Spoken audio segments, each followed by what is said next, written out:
Men in Black was one of those franchises that felt like a guaranteed win. The first movie dropped back in 1997 and pulled in $590 million on a $90 million budget, which is huge. Basically, Pirates of the Caribbean level before Pirates even became a thing. So yeah, amazing start. But then came the sequel, and that's where things already started getting messy. The script for Men in Black 2 was rewritten multiple times from scratch, and in the end, it showed. The movie still made $440 million, but the budget had gone up a lot, and creatively it just wasn't the same win. After that, the studio hit the brakes, and the third movie didn't come out until 10 years later. And to be fair, Men in Black 3 actually made the most money in the entire franchise. $626 million. Sounds great, right? Well, not really, because the budget was massive. $225 million. And on top of that, Will Smith had a deal where he got $18 million upfront, plus 15% of the box office. Not profit, box office. Which is wild. So he ended up making over $100 million from that movie alone. Meanwhile, Sony basically made, let's just say not much. Maybe nothing. Maybe less than nothing. So yeah, suddenly the idea of doing a fourth movie without Will Smith and with a much smaller budget started to sound very reasonable. And that's how we got Men in Black International. And here's the thing. The movie didn't bomb, but it definitely underperformed. And critics, they absolutely destroyed it. Audiences weren't much nicer either.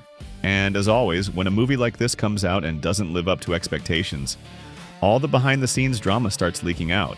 And oh boy, there was a lot of it. Because originally, this wasn't even supposed to be the movie we got.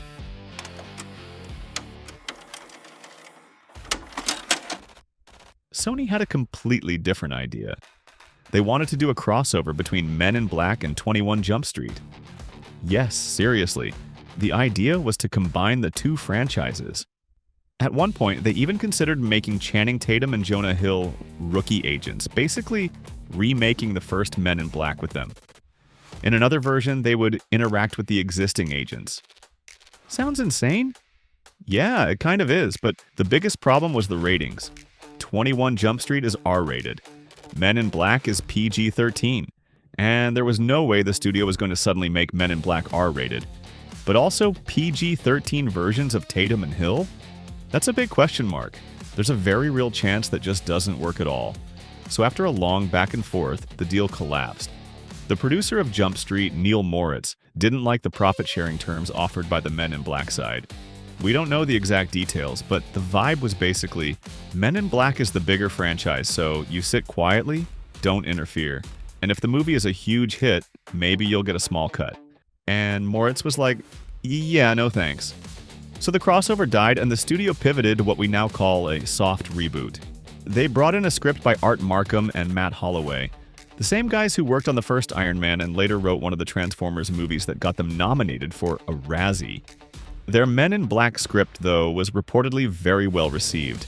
People who read it liked it a lot, especially Sony executive David Boebert, who pushed hard to get the movie greenlit and finally put an end to the Jump Street chaos. This is the version that Chris Hemsworth and Tessa Thompson signed on for. And according to reports, the script was actually pretty relevant. It focused on immigration themes and even had some real dramatic weight. And later, when the movie came out and everyone hated it, a lot of critics were like, well, of course Hemsworth and Thompson signed on. The script must have been good. Yeah, because those two have never been in bad movies. Ever. Not once. Completely flawless track records.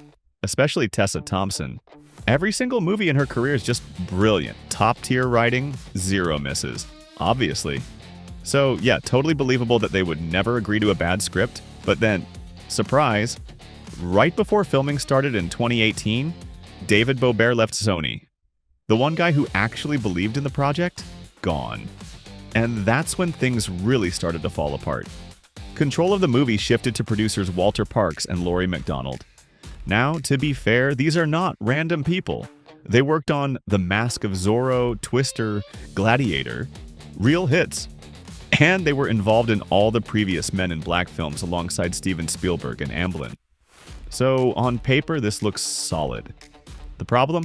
They didn't like the script at all. They felt the movie was going in the wrong direction. So, what did they do? They started rewriting it. During filming. constantly. Actors were getting new dialogue pages the same day they had to shoot scenes, which is never a good sign. Director F. Gary Gray was reportedly furious. Like, ready to walk away furious. He tried to leave the project multiple times, but the studio basically told him, if you walk, you pay a huge penalty. So he stayed. But the situation on set got so chaotic that sometimes scenes were being directed by Walter Parkes himself, while Gary Gray just stood there waiting. So yeah, at that point, you don't have one movie anymore. You have multiple people making different movies at the same time. According to reports from The Hollywood Reporter, almost nothing was left from the original Markham and Holloway script. Hemsworth and Thompson were also unhappy, and even brought in their own dialogue writers because what they were getting from the producers wasn't working. Let that sink in. Your lead actors are rewriting dialogue on set. That's the level of chaos we're talking about. When all this information became public, Parkes and McDonald responded with their own version of events. They basically said, relax, this is normal. We've made tons of successful movies, and this is how Hollywood works. Scripts change during production all the time. And to be fair, they're not wrong. That does happen. They even pointed out that they worked on Gladiator, which had its own production chaos. But they also claimed that people were exaggerating the situation, trying to turn a normal process into a scandal, and blaming them for the movie's failure. According to them, the original script was developed over a year under their supervision, and the idea that it was completely rewritten during filming is just not true. They said only the main villain and a few budget-related elements were changed, so now you have two completely different versions of what happened. Then filming wrapped, and things got even better.